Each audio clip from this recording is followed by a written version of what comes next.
Hello everybody, welcome back to another series recap. This time we're talking about the new Anne Rice adaptation, Mayfair Witches. Full disclaimer, I have not read any of the books. I don't know what the books are named. I don't know anything about this series, this franchise. I haven't read anything. I don't know anything about the source material. So if you are looking for somebody that's going to give you in-depth analysis of the source material, you might want to look somewhere else. What I'm going to be doing for you guys today is just give you a full recap, just reiterate everything that happened in the show, and try my best to give you all the details that happened here. So if you missed anything, I can let you know. But as always, let me know in the comments down below what I missed, what you thought of the episode. But without further ado, let's get into the first episode of Mayfair Witches, The Witching Hour. The episode starts out with a doctor coming to a woman's house, but is surprised when he sees that his patient is not an elderly woman like he thought, but a woman that's only in her late 40s. The doctor suspects that something is off and says to the maid that he would like to look at the woman's file before giving medication to her. While looking at her file, he looks up and notices that there is a man next to the woman, and he goes out to investigate, but the man has vanished. He then asks the maid, "Where has the man gone?" And the maid looks at him and says, "What man?" We then jump to our main character, Rowan, and her adopted mother, Ellie. We get some backstory on Rowan and see that she is a talented doctor, but doesn't get the respect she deserves from her male colleagues. During a surgery, the head surgeon decides to take over for Rowan and ignore all of her suggestions when it comes to her patient. One of Rowan's concerns comes true as the patient starts to bleed out, and then they quickly attend to him, saving his life. The board of directors is also observing the surgery, including the CEO of a stem cell research, Daniel Lamel, who we will talk about later because he has a significant role in this episode, and we're going to get to him. After the surgery, Ellie comes to visit Rowan at her job and tells her that her cancer has returned. Rowan then meets up with the same doctor who took over her surgery, Dr. Keck, and asks him if he can recommend her to Daniel Lamel, who is the CEO of the stem cell research company, so that she can get her mother on the research list. Dr. Keck refuses and starts to berate Rowan because he's butthurt that she is better than him. That's basically what happens. As Dr. Keck continues to insult Rowan, she starts to envision his arteries erupting, and then the doctor collapses to the ground, dying. And I'm not saying that, you should go around killing people, but, I'm not really mad that this guy died and Rowan just ended up blowing up his blood vessels, Just saying. But this is also our first indication that Rowan has some kind of powers that she may not be able to control. And this is like the beginning of her trying to investigate and figure out what the heck she just saw. We then cut to the past as we meet a girl named Deidre as she confesses her sins to a father at church. She engraves the name Lasher into the wood in the confession box, and we will also get into who Lasher is throughout this entire recap because he has a big role in this episode, and we'll get to him. Deidre leaves the church and sees a man in the distance who we soon find out is the one called Lasher. Lasher and Deidre talk, and Deidre tells Lasher that she wants to be with him,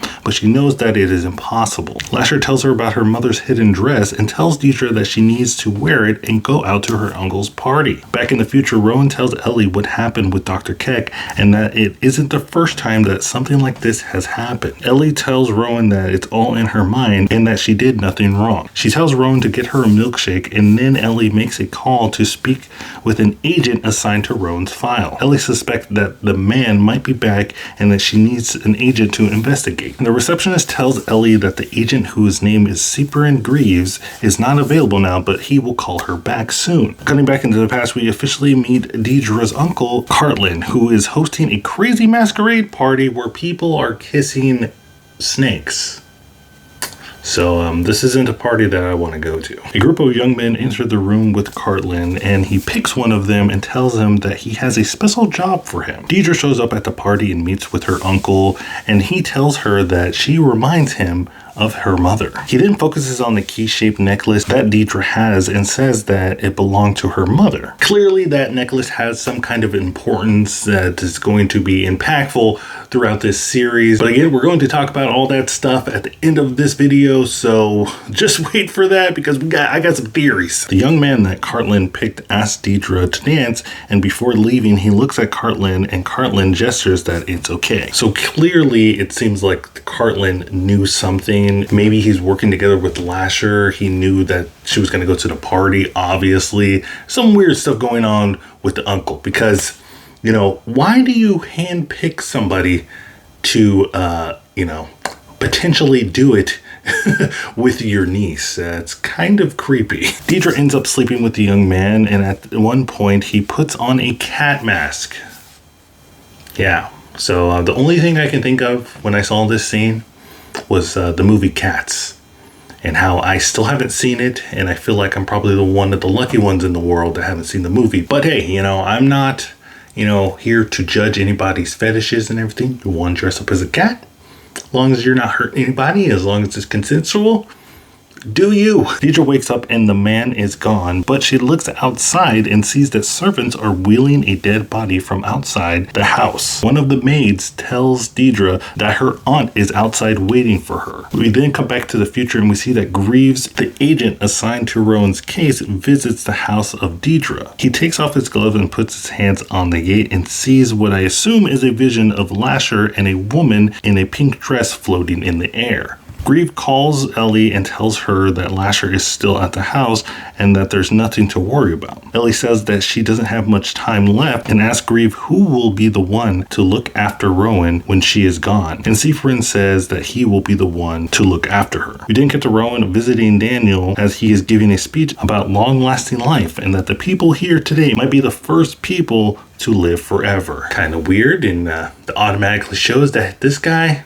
he's a villain, because only villains want to live forever. Rowan and Daniel go to his office as they talk about Rowan's mother and getting her onto the stem cell study. Daniel gives Rowan a list of people that are already approved for the study and asks her to take a name off the list so that her mother can take their place. Rowan refuses, and the two get into an argument which results in Rowan having the similar vision that she did before with the doctor of an artery being ruptured. After the vision, Daniel falls to the ground dead. Again, another person that, you know, he didn't deserve to die, you know, but, you know, I'm not going to lose any sleep over it. Rowan runs to her mother's side and tells her what has happened. And this is where I think probably like the biggest problem that I have with the show, or this episode at least, occurs.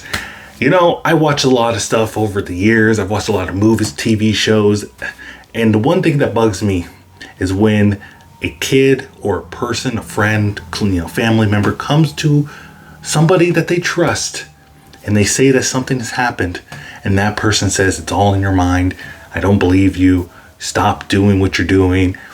And that's what happens here. And it especially stings because that as an audience, we already know that she has powers. So when you see somebody that's pushing back against that, it just irks me. We then cut to the past and we see that Deidre is pregnant and that her aunt has called a priest to talk to her. The priest believes that the father of the child is Lasher, but Deidre says no, it is not, and that it is a boy that she met at her uncle's party. Deidre tells the priest to leave and then attempts to take her own life. Lasher stops her and tells her to meet him downstairs. Once there, Lasher tells Deidre that they are bound together because of the key-shaped necklace that is around her neck, and asks Deidre if she wants to see his true form. This is when some terrible CGI occurs and he starts to shapeshift his face and say that he is everything because he can shapeshift his face pretty badly. Deidre then accepts Lasher to be one with her, but as soon as she does, she starts to go into labor. After giving birth, Deidre's aunt takes the newborn child away from Deidre. Deidre's aunt takes the baby to an unknown location and gives the baby girl, who we find out is indeed baby Rowan, to her now adopted mother Ellie. We also find out that Deidre's aunt